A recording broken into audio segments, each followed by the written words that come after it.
Nós vamos fazer algumas reflexões nessa temática, mas levando em consideração o que a doutrina espírita, enquanto doutrina educadora, enquanto doutrina consoladora e esclarecedora, nos passa para todos nós.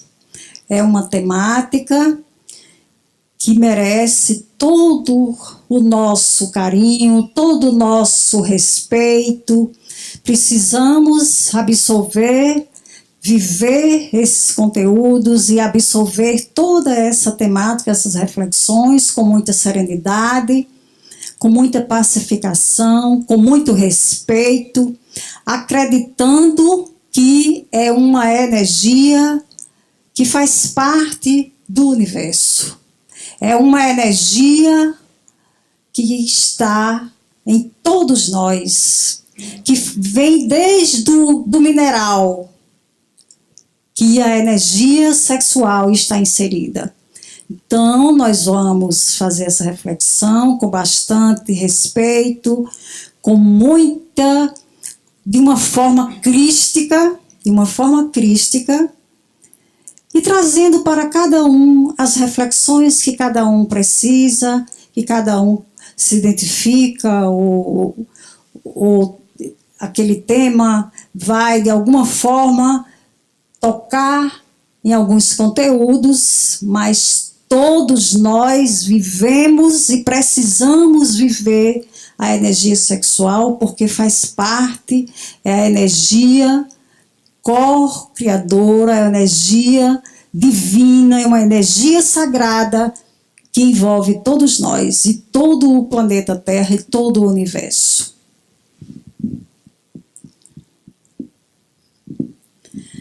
Vamos iniciar falando do sexo e princípio vital. Nós vamos fazer uma parte introdutória em cima dos fundamentos. Depois aqui entramos na parte das disfunções. Então, o sexo é a lei de atração, que une todos os elementos da matéria elementar nos corpos orgânicos e inorgânicos. Ou seja, nós, enquanto seres humanos, os animais, as plantas, todos estão inseridos nessa lei de atração, nesse princípio vital. E os inorgânicos precisam dessa energia para se aglomerarem, para ver a partir dessa aglomeração da matéria que está envolvido no inorgânico. O que está envolvido? O ar, a água, os minerais, todos eles estão envolvidos nessa energia vital, nessa energia sexual, que é energia divina, que é energia de vida, que é energia sagrada. E a gente precisa compreender a sexualidade como energia vital, como pulsão de vida, e não somente como sensação. A sexualidade tem sido vista em toda a nossa história de uma forma muito repressiva, castradora, com inibição, pela falta de informação, muitas vezes, mas também pela nossa desorganização afetiva, muitas vezes, que todos nós temos, cada um no seu grau, cada um na sua forma, mas há esse desequilíbrio afetivo na humanidade, e aí nós passamos a ver a energia sexual, passamos a ver a sexualidade somente com a sensação, somente a parte biológica, reduzida à genitália. E não é isso. Energia sexual é o todo. A gente não pode dizer que a energia sexual é o fim. Energia sexual é o meio, porque está inserida em todo o contexto da humanidade, em tudo que faz parte do planeta. Leon Denis, em uma das suas obras, O Problema do Ser, do Destino e da Dor, ele faz uma colocação bem interessante. Ele diz: o homem sonha do mineral, acorda no vegetal e vive no animal. É assim, né? É mais ou menos isso. O homem sonha no mineral, dorme no mineral, sonha no vegetal e acorda no animal. Ou seja, a energia, o que é que isso está querendo dizer para todos nós? Que a energia sexual está inserida desde os primórdios. Está inserida no mineral, no vegetal. A gente vai ver mais na frente a forma como Chico Xavier se reporta com relação à energia sexual. Então, é energia vital, é energia de vida, é pulsão de vida. Freud trouxe a libido. Quando Freud fez essa descoberta, foi muito criticado, porque só via o ser humano só enquanto libido, porque nós, na nossa santa ignorância, nós olhamos para a sexualidade somente no que diz respeito à genitália. E não é isso. A sexualidade está inserida desde o mineral, no vegetal, no animal e em nós, hominário, em todos nós. Origem do sexo, da união do princípio inteligente do universo, que é o espírito, com a matéria elementar, através de um intermediário que é o fluido universal. Ou seja, tudo no universo é interligado, não tem nada separado. É energia. É energia. Tem, inclusive, uma fala de Andrei Moreira, que é um médico participante da AME do Rio Grande do Sul, e ele narra uma mensagem espiritual que veio na AME lá do Rio Grande do Sul, através de Roberto Lúcio, que os espíritos disseram o seguinte: a energia sexual é a segunda força da humanidade. A primeira força, qual é a nossa primeira força? O amor. O amor que cria todo o universo. Então, a primeira força é o amor. A segunda força é a energia sexual. E Divaldo Franco, em uma das suas literaturas, ele reforça isso, como também Chico Xavier. Faz parte, está inserido em todos nós. E a energia sexual, nesse momento aqui agora, nós estamos usando energia sexual. A energia sexual, ela está inserida na intelectualização, está inserida no nosso trabalho. Nós utilizamos na sociedade, nas nossas relações interpessoais, nas nossas relações afetivas. Tudo é energia sexual.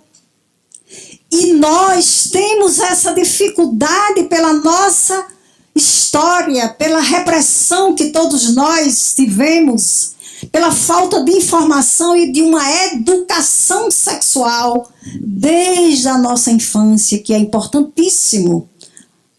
Joana de Ângeles reforça isso.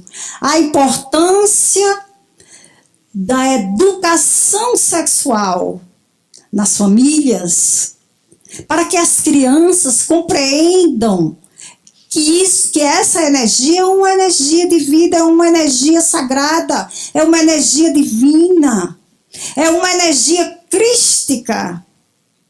e não uma energia sensual, como nós a olhamos.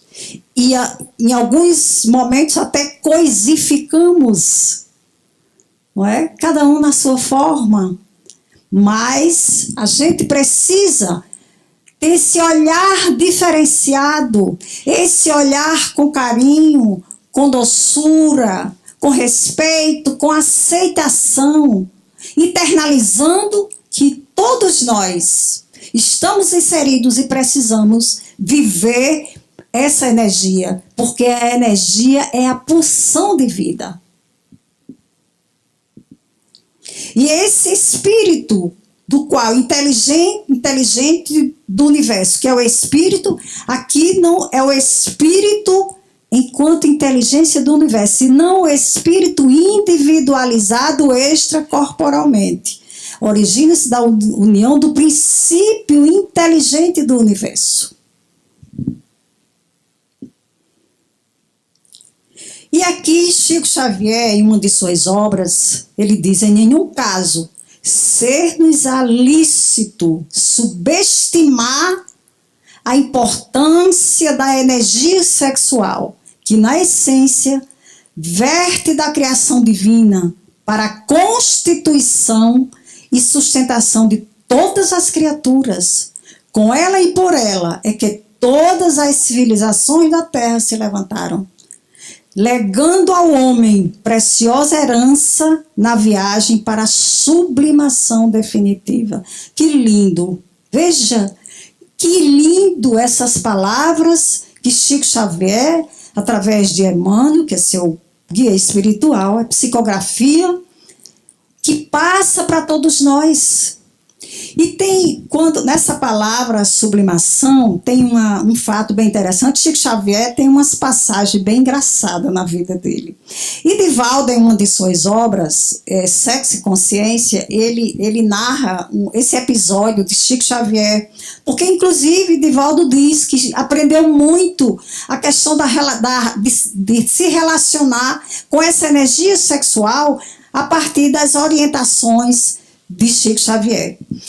E Chico diz que se encontrou com um contemporâneo da época lá em São Leopoldo, e um farmacêutico, e olhou para ele e disse: mas Chico, você, há mais de 40 anos que eu não vejo você, eu hoje sou formado, me construí profissionalmente. Eu vou sintetizar porque a história é um pouco longa. Me construí profissionalmente, construí uma família, tenho 4 filhos, tenho netos, e vejo você, conheci você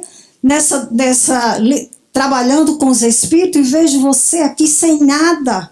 Continuo trabalhando com os espíritos e sem nada. E Chico foi para casa muito insatisfeito e revoltado com essas palavras, e começou a trazer isso para ele, mas fazer essa avaliação negativa, do ponto de vista negativo, materialista mesmo. E aí, quando ele chega, Emmanuel, que é o seu guia espiritual, disse: o que é que está acontecendo? E aí ele disse: o que está acontecendo é que fulano, encontrei com ele, e ele veio me dizer como ele está, construiu família, está bem, com a situação financeira. E o cara ainda disse assim: eu tenho 2 apartamentos em Santos, à beira-mar.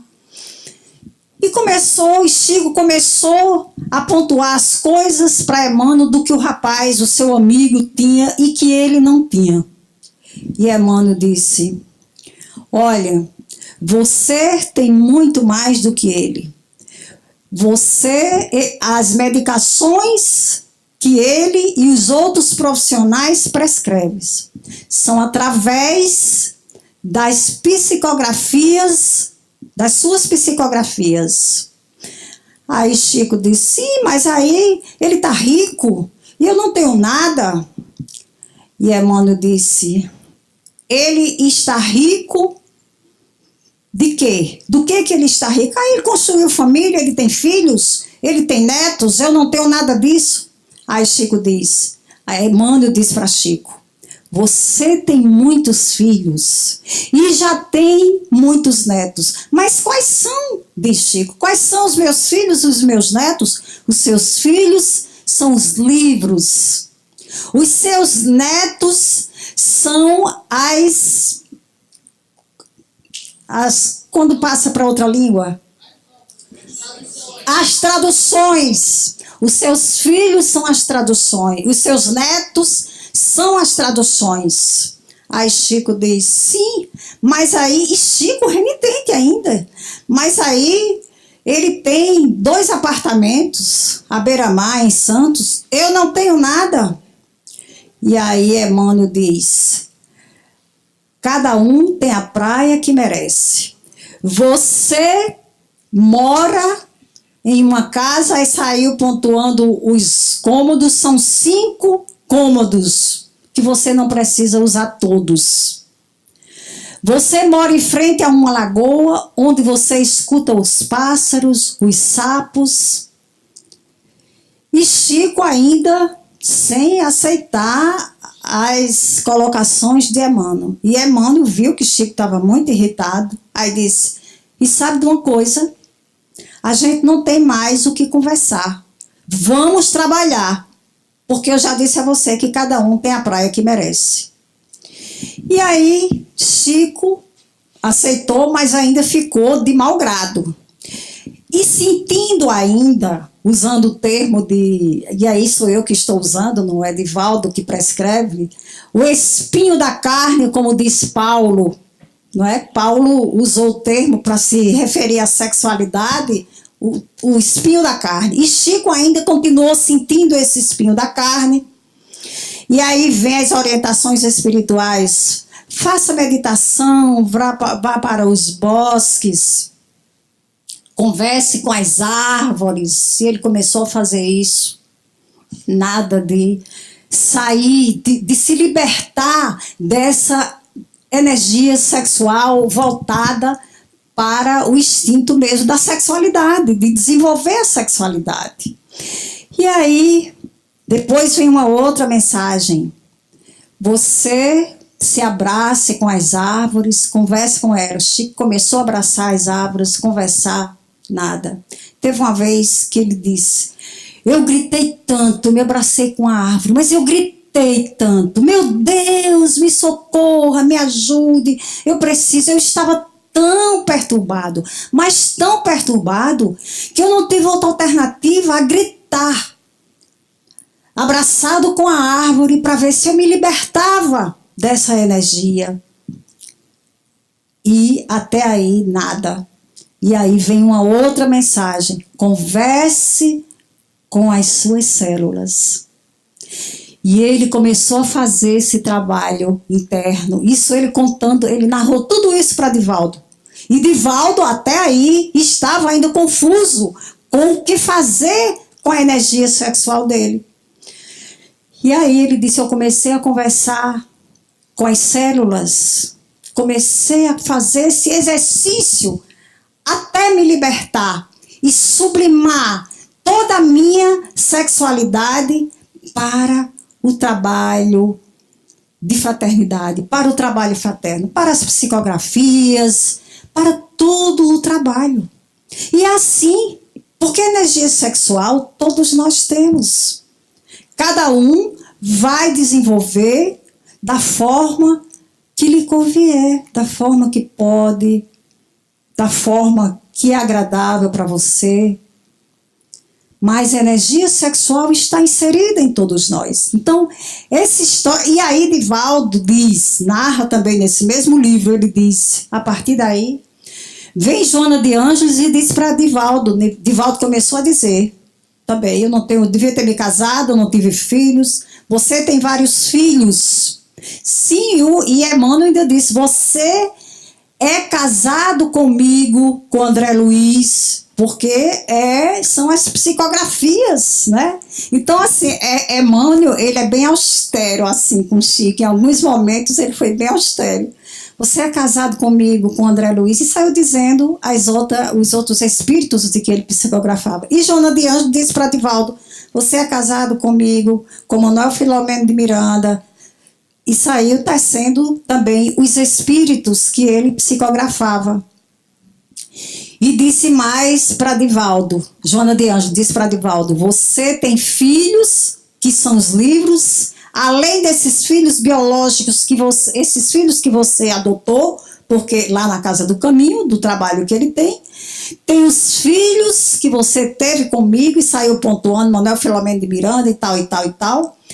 Tem os netos, que são as traduções, e ainda tem os bisnetos. E aí, Divaldo, mas que bisneto?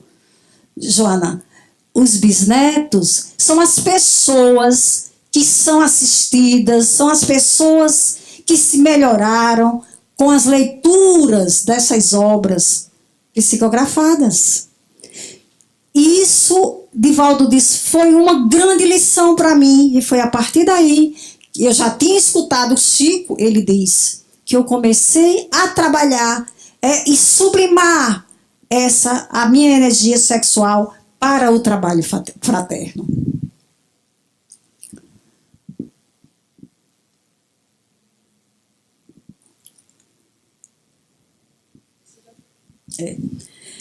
Então, aí Joana de Ângeles diz, através da evolução cultural, o sexo tornou-se objeto de estudos nobres.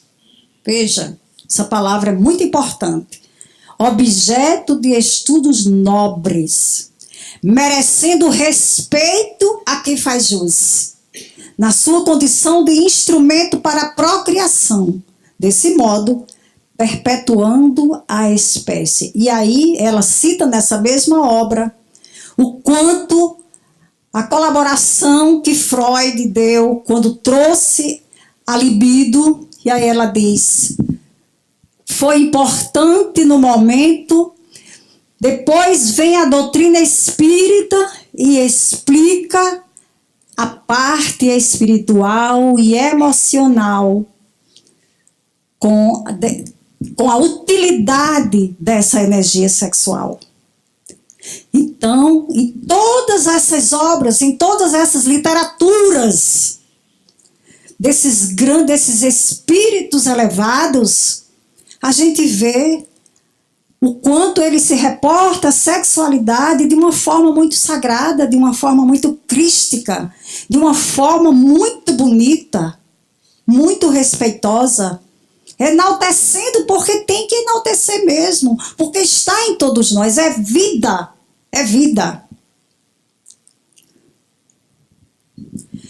As disfunções sexuais formam um grupo heterogêneo de transtornos, que em geral se caracteriza por uma perturbação clinicamente significativa na capacidade de uma pessoa responder sexualmente ou de experimentar prazer sexual. Então, uma mesma pessoa, ela pode ter mais de uma disfunção sexual. E nessas disfunções, que aí tem os fatores que desencadeiam essas disfunções, que pode ser fatores psicológicos, que pode ser fatores orgânicos também, que pode ser efeito de substâncias químicas, que pode ser efeito de medicação, para que a pessoa tenha essa disfunção. Daí a importância de se ir a um clínico, a um médico, a um psiquiatra ou a um sexólogo, a um psicólogo, para fazer esse acompanhamento, fazer essa avaliação, para ver se realmente é uma disfunção generalizada, é uma disfunção situacional, como consequência de algo, de uma cirurgia que fez, de tal órgão, de um diabetes, a gente vai ver mais na frente. Então, para ver as comorbidades diagnósticas, comorbidades prognósticas, para ver o que desencadeou, se é realmente uma disfunção, se é só com tal parceiro ou tal parceira, se é momentânea, situacional, se acompanhou você desde o início da sua atividade sexual ou não. Então, cada caso é um caso, não existe uma regra. Aí nós vamos fazer uma análise aqui, uma reflexão em cima das parafilias. Que as parafilias não são consideradas transtorno, distúrbios sexuais. São impulsos. São impulsos. Então, são alterações do comportamento sexual caracterizado por fantasias específicas, necessidades práticas sexuais repetidas. Então, são situações atípicas. Então, tem pessoas que precisam, no momento do seu relacionamento sexual, utilizar alguma parafilia. Essas parafilias, elas, enquanto são impulsos e que você não agiu, não passa a ser uma ação, uma atitude para trazer dano ao outro ou a si próprio, ok, você pode tratar com um psiquiatra, com uma psicoterapia, e você vai vivendo sua vida, vai dando andamento à sua vida. Quando ela passa a ser uma ação danosa, você a cometer ação criminosa, aí sim, aí entra outras vertentes de crimes, como a gente vai ver mais na frente, que tem alguns casos, tem casos de pedofilias e outros tanto, que as pedofilias também estão dentro das parafilias. Mas tem situação em que o casal utiliza alguma parafilia momentânea, não faz uso, não é um uso contínuo.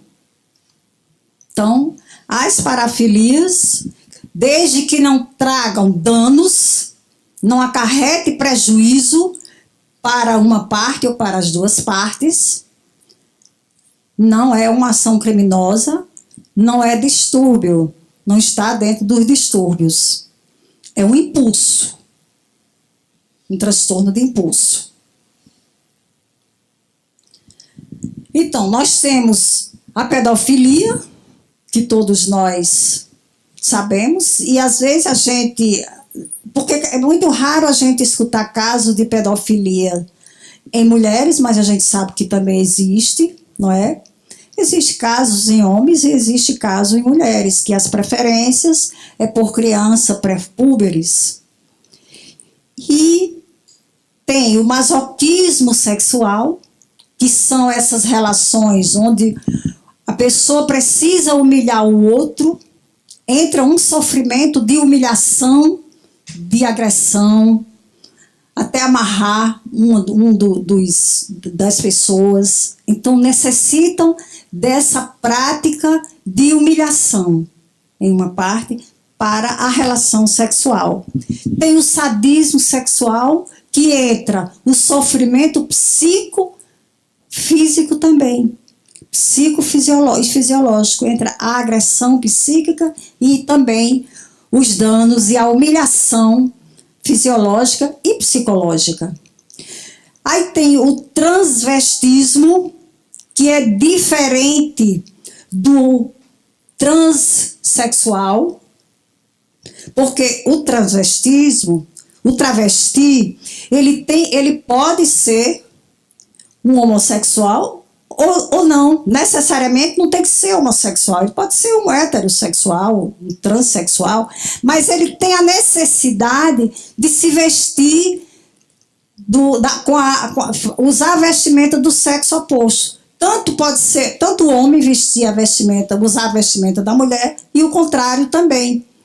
E aí a gente vê muitos travestis nas ruas, né? E principalmente nesse período de carnaval também, muitos homens que se vestem de mulheres, a gente não pode generalizar, mas de alguma forma pode ter algum travestismo, alguma parafilia aí bem encolhida, digamos assim. E aí, nesses momentos de carnaval, eles externam isso. Não são todos, mas em alguns casos, sim. Transtorno de exibicionismo, que é aquele ou aquela que tem a necessidade de exibir as suas genitálias sem a permissão do outro. O outro não quer ver, mas ele tem a necessidade de mostrar, de expor sua genitália. O voyeurismo, que é uma forma de você ver o outro despido ou ver o outro fazendo sexo sem a permissão. Sem a permissão. Tem o fetichismo, que são objetos inanimados que muitos precisam na hora da relação sexual. Ele tem admiração por tal parte do corpo da outra pessoa. Pode ser o pé, diferente da genitália. Ele tem esse desejo de ver e faz, ele se excita olhando essa outra parte do corpo.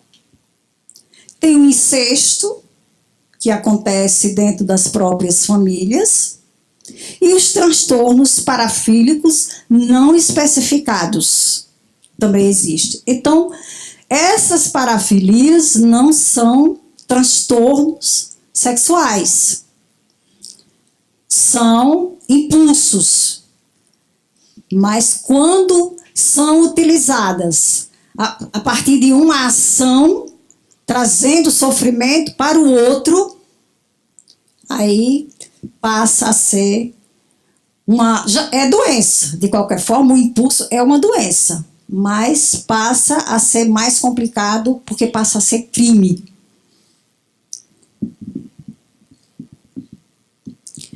A sexualidade. André Moreira, no seu livro Homossexualidade, ele fala: a ausência de interesse erótico por outras pessoas ou pelo baixo nível de fantasia e de desejo sexual é caracterizada como transtorno de desejo sexual hipoativo. Ou seja, a pessoa não tem fantasias sexuais, a pessoa não tem pensamentos erotizados, a pessoa não gosta, ela simplesmente ignora, não tem sensações. E nesse aspecto da assexualidade, são vários fatores que desencadeiam esse transtorno, essa disfunção sexual. Pode ser a própria religião, a forma que a pessoa foi criada, pode ser um trauma de infância, essa pessoa foi usada sexualmente, foi agredida sexualmente. Então, são vários fatores que desencadeiam esse transtorno de assexualidade. Então, muitas pessoas, a gente sabe que tem muitos credos que condena a sexualidade. E aí a pessoa fica limitado, fica sem desejo, fica sem fantasia e não quer conhecer, não quer saber, não quer.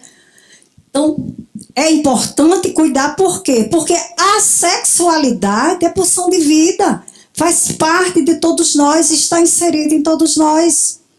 A gente não pode brincar com a sexualidade, nem deve, mas a gente precisa usar para que a gente tenha uma vida saudável.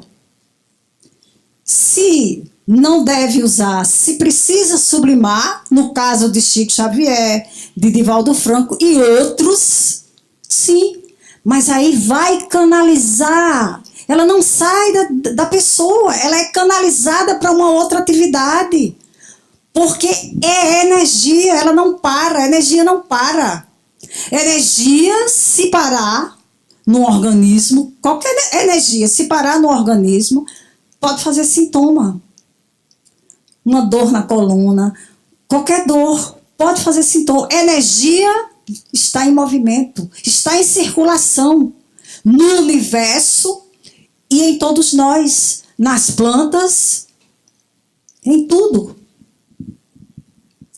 Então, esse transtorno é caracterizado como transtorno de desejo sexual hipoativo. Tanto pode ser na mulher, como pode ser no homem também.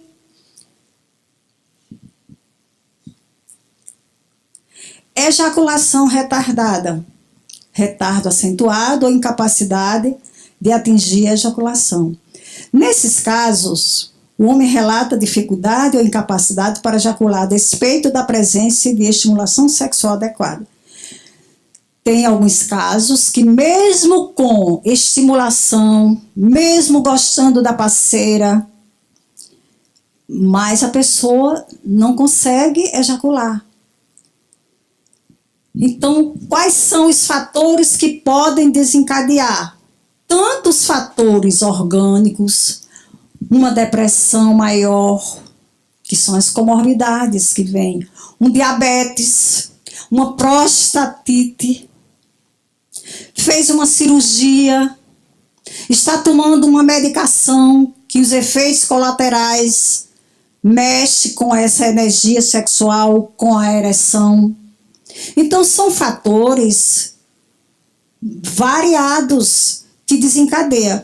E aí, precisa, para ter um diagnóstico clínico de ejaculação retardada, você precisa ter o histórico, precisa ir para um profissional, fazer todo o levantamento do histórico dessa pessoa, para ver o que aconteceu, o que desencadeou essa ejaculação retardada, o que está acontecendo no momento, um luto, a perda de um emprego. Então a gente sabe que todos esses acontecimentos do dia a dia, do contexto de cada um de nós, mexe com a nossa sexualidade. Mexe com tudo isso. Mas o que vale salientar é que a gente sabe que para tudo tem jeito, né? É buscar se a pessoa se tem esse diagnóstico dessa ejaculação retardada, se tem esse diagnóstico dessa assexualidade ou transtorno de sexualidade hipoativo, é buscar ajuda de um profissional, buscar ajuda de um psiquiatra, com a parte medicamentosa, buscar ajuda de um psicólogo, buscar ajuda espiritual, que é importantíssimo, a gente sabe disso, todos nós sabemos a importância da ajuda espiritual quando a gente quer ser melhorado, quando a gente está aberto para a melhora em nós. Aí vem o transtorno erétil e a anorgasmia. O transtorno erétil no homem tem origem dos fatores psicoemocionais, físicos ou morais, poderá constituir uma prova e não resgate moral decorrente de erros pretéritos. Emílio Brasileiro, ele diz que tanto no transtorno erétil quanto na anorgasmia há um registro, um desequilíbrio perispirítico de existências passadas onde essa pessoa foi abusado sexualmente. Isso é um ponto. Tem outros pontos desencadeantes, não é? E a ciência acadêmica tem outras explicações. Se esse transtorno erétil começou desde o início da sua atividade sexual, se esse transtorno, a partir de quando desencadeou, quais os acontecimentos da sua vida que desencadeou esse transtorno, se é só com a parceira tal ou com o parceiro tal que tem esse transtorno, essa anorgasmia, é só com fulano, é falta de comunicação, muitas vezes a relação do casal não está boa e existe uma falta de comunicação entre o casal, e aí tem essas disfunções que são situacionais, são disfunções situacionais. Mas tudo tem uma causa, e quando a gente busca essa causa e busca o tratamento, a gente sabe que é muito ajudado em todos os aspectos. O transtorno da dor genital pélvica. E aí pode ser que está frequentemente associada a outras disfunções sexuais, particularmente o interesse reduzido o transtorno do interesse da excitação sexual feminina, mesmo que tenha uma excitação, mesmo que tenha um desejo pelo parceiro, mas isso, quais um dos fatores orgânicos, tem os psicológicos, mas os orgânicos, que pode ocasionar tensão no núcleo do assoalho pélvico, às vezes uma inflamação, uma irritação no colo vaginal, no colo, na vagina. Então, são vários fatores que podem desencadear esse transtorno da dor gênito-pélvica. Tem pessoas também que isso também tem traumas, tem existências passadas, pode ter também traumas de infância, de abuso sexual também, e às vezes, na maioria das vezes, no DSM, é dito que essas pessoas têm geralmente um transtorno de pânico nessa questão da dor, que não suporta nem um exame ginecológico. E aí sim, então, para cada diagnóstico significativo desse transtorno, precisa de uma avaliação médica, precisa de avaliação psicológica, precisa de um tempo, porque não é uma semana, 2 semanas, é no mínimo 6 meses de ocorrência com esses sintomas. E a gente ainda não pode dizer, com 6 meses tem que tratar porque já é transtorno. É relativo, tem pessoas que com 6 meses... Depois de 6 meses, resolve. Tem pessoas que não, mesmo depois de 6 meses com tratamento, não. Então, é muito relativo, é muito peculiar de cada... E aí, nós todos que somos reencarnacionistas, a gente sabe que tem os resquícios espirituais. E o que é que a gente vai fazer com isso? Buscar ajuda espiritual. Buscar ajuda dos profissionais.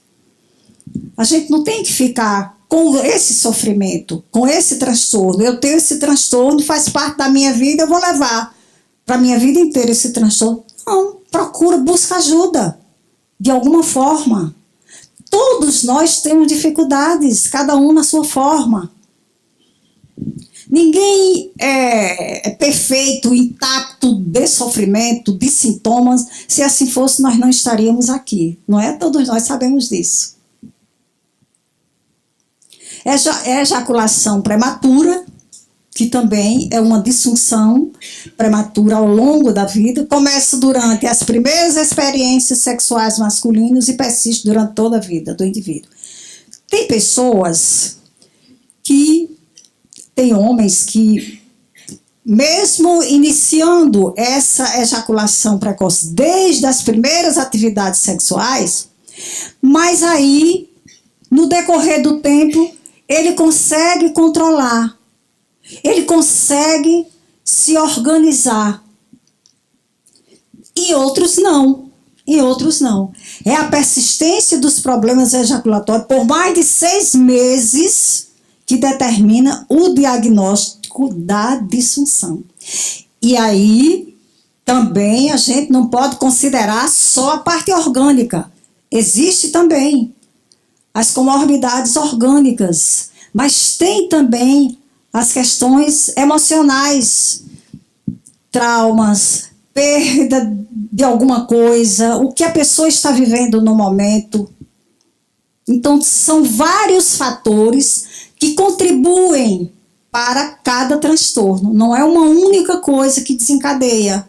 Tem os fatores emocionais, os fatores orgânicos, os fatores espirituais que desencadeiam esses transtornos.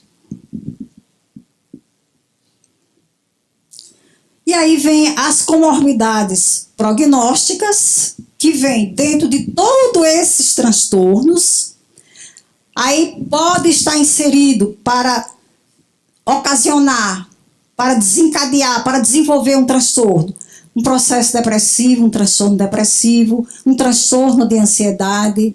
Por exemplo, no transtorno de ejaculação precoce, muitas vezes há um transtorno de ansiedade, principalmente de ansiedade social. Geralmente, não são todos os casos, mas acontece muito. Uma doença cardiovascular, uma esclerose múltipla, transtorno endócrinos e neurológicos, transtorno mental, que aí onde faz-se o diagnóstico diferencial. Síndrome do colo irritável, no caso da mulher, com a dor pélvica. A infecção vaginal, endometriose, prostatite no caso dos homens, tireoidismo, hipotireoidismo ou hipertireoidismo também pode desencadear uma dessas disfunções. E a abstinência de droga lícita e ilícita. Tem pessoas que na abstinência da droga não consegue ter uma relação sexual saudável, digamos assim. Tem sempre desencadeia uma disfunção. E as compulsões sexuais são indivíduos que buscam prazer, muitas vezes, independente do objeto de desejo, que pode tanto ser alguém do mesmo sexo, quanto pode ser transferido para algo nas perversões e nos fetiches. Então, as pessoas... é muito raro essas compulsões e as pessoas, às vezes, demoram a buscar ajuda, porque como se trata de um prazer, então não incomoda. Mas são compulsões, são distúrbios e é importante cuidar. É importante cuidar.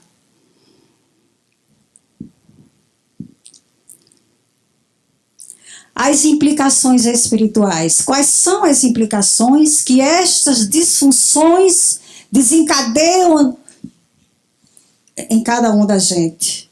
Os indivíduos insatisfeitos, atormentados e desequilibrados psiquicamente e espiritualmente. Considerar as reencarnações passadas, por onde percorreu o espírito, que se torna herdeiro de suas ações, desejos, tendências, manifestações sexuais, lei de causa e efeito. A obsessão, o vampirismo, a gente sabe que o processo obsessivo contribui muito para essas disfunções, daí a importância do tratamento espiritual, e a gente sabe que é muito assistido, que é ajudado sim.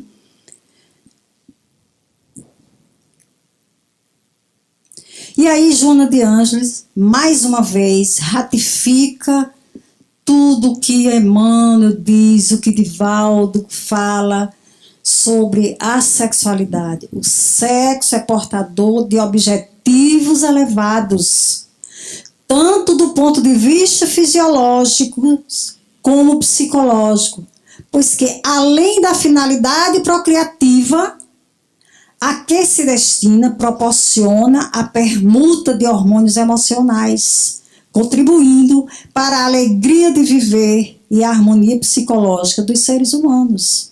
Então é saudável. Uma vida sexual ativa, do ponto de vista das pessoas que gostam e que sabem usar a sua sexualidade com uma certa... se permitindo ao prazer, mas também com a sua conduta moral organizada, ou no processo de crescimento, de transformação moral, que a gente... é para isso que todos nós aqui estamos, para evoluirmos moralmente, evoluirmos espiritualmente. Então é muito saudável, é muito salutar. Porque quando a coisa é meio desregrada, às vezes a pessoa fica na culpa, e aí o que acontece? Ao invés de sair bem, de haver um relaxamento, de haver um momento saudável, a pessoa fica mal depois. Por isso que vale a pena, que é importante avaliar as necessidades sexuais. De que forma eu vou utilizar a minha sexualidade? Como eu vou utilizar a minha sexualidade? É uma disfunção? Então eu vou cuidar. Eu vou cuidar dessa disfunção. Eu vou ver o que eu posso fazer por mim.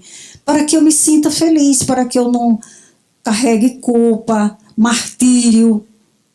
Nem todas as pessoas sentem isso, mas em alguns casos sim. E aí, Divaldo, as obsessões sexuais são das mais difíceis de recuperação. Lembram do que a espiritualidade disse? A mensagem lá na AME do Rio Grande do Sul? Divaldo aqui diz: uma das energias mais poderosas na criatura humana é a de natureza sexual. Por isso, devemos erguê-la, sublimá-la, transformá-la em elementos de força, em vez de gastá-la desordenada, sensual e vulgarmente nos apetites insaciáveis. Ele diz, inclusive, que são, por exemplo, às vezes, uma pessoa do casal, ou a esposa, ou o marido, desencarna. E fica aquela pessoa mentalizando aquela sensação, aqueles momentos e sensações com o seu parceiro, com a sua parceira. E nessa mentalização, você atrai esse espírito que ainda, mesmo já não estando mais encarnado, mas ele ainda está ligado às sensações. E aí ele absorve o ectoplasma do encarnado, da pessoa que mentalizou. Ele absorve, o espírito absorve. E aí a gente sabe que isso é uma obsessão, né? Muito grave. Tudo em a natureza é sexo. E aqui é Chico Xavier que diz. Chico Xavier faz esse relato a Divaldo, nessa mesma literatura. Ele diz: Divaldo, tudo em a natureza é sexo. A raiz da árvore, penetrando o seio generoso da terra em busca da água e do humus, que se convertem em vida, está realizando uma função sexual. A planta, suas flores, sua folhagem e seus frutos são a bênção dessa função transcendente. Veja em que lugar nós colocamos a energia sexual, nós colocamos a sexualidade. Quando todos esses espíritos de escola dizem: é uma função transcendente, é energia divina, é energia sagrada, é energia salutar. Então, cabe a gente refletir, cada um da gente, isso é para todos nós. O que é que eu estou fazendo com a minha sexualidade? O que é que eu estou fazendo com a minha energia divina? Com a minha energia sagrada? O que é que eu estou fazendo com ela? Porque a gente é responsável pelo que a gente faz com a gente. E aí vem o equilíbrio da vida sexual. Resultado dos equilíbrios moral, psíquico, emocional, físico, afetivo e espiritual. Esse contexto aqui, a gente sabe que no momento, na turbulência que todos nós vivemos, é um pouco complicado, mas é possível. Depende de cada um da gente. Se fazer essa pergunta, fazer essa avaliação consigo mesmo. O que é que eu estou fazendo dessa energia divina, sagrada?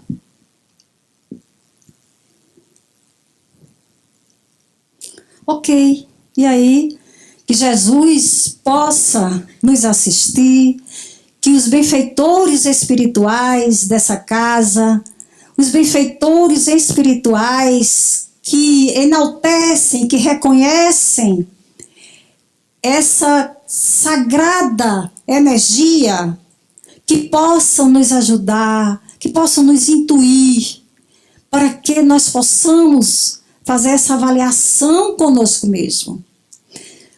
Nós podemos, tudo que nós sentimos vontade de fazer, as coisas começam pela vontade. A nossa evolução começa pela nossa vontade de evoluir. A nossa transformação moral e espiritual começa pela nossa vontade de evoluir. A nossa saúde começa quando a gente reconhece que está doente e que precisa cuidar dessa doença. Tratar essa doença. Que o melhor é cuidar da saúde para não precisar tratar a doença. Que nós possamos, a cada instante em nossa vida, reconhecer esse sagrado em todos nós, que é a energia sexual, energia divina, energia de pulsão de vida, energia sagrada, energia vital. Boa noite, muito obrigada a todos.